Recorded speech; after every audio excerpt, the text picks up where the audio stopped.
Oh, excuse me, Mr. Ventura. I have to rest. Of course you do.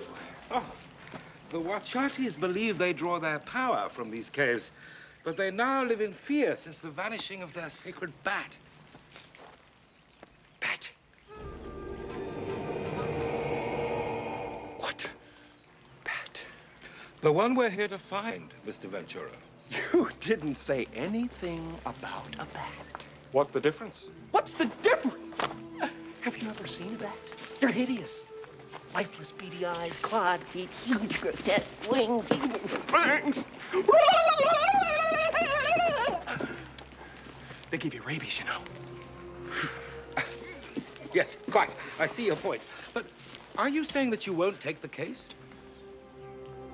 No. As a being of light, I must show compassion for all the living things of nature. Good.